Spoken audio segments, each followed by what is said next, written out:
மதிய உணவு திட்டத்தோட காலை உணவு திட்டம், பெண்கள், கிராமப்புற பெண்கள், பழங்குடியின பெண்கள் படிப்பதற்கு சிறப்பு உத்வேகமான திட்டங்கள், இப்படி தொடர்ச்சியா செய்து கொண்டிருப்பதனால அதிகரித்திருக்கு என்பதை மத்திய தகவல் தொழில் அமைச்சகமும் சொல்லியிருக்கு.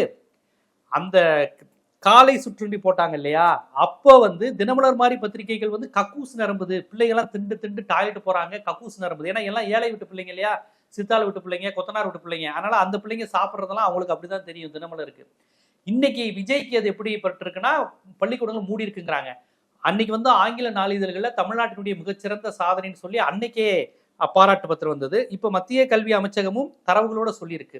அப்ப 83 பள்ளிகள் அதிகமாயிருக்கிற ஒரு விஷயத்த 207 பள்ளிகள் குறைஞ்சிருக்குன்னு உங்களுக்கு யார் எழுதி தந்தா? எல்லாம் அந்த வலதுசாரி தினமலர், பாஜக வகையராக்கள் வழக்கம் போல 1967 இருந்து இப்ப வரையும் திராவிட கட்சிகளை, பெரியார் பேசுற சிந்தனைகளை, சமூக நீதிக்கு எதிராக சிந்திக்கக்கூடிய கூட்டம் தான் உங்களுக்கு எழுதி தந்திருக்குங்கிறது தெல்ல தெளிவா இருக்கு. இல்லைன்னா இவ்வளவு கஷ்டப்பட்டு எங்க போய் சொல்றீங்க? ஏங்க நீங்க உண்மையிலே குற்றச்சாட்டு வைங்க. எந்த ஒரு அரசும் விமர்சனத்துக்கு அப்பாற்பட்டதெல்லாம் கிடையாது. அது எல்லா ஆட்சி காலத்திலையும் விமர்சனங்கள் வரும், விவசாயிகள் போராட்டம், நெசவாளர்கள் போராட்டம் எல்லாம் நடக்கும்.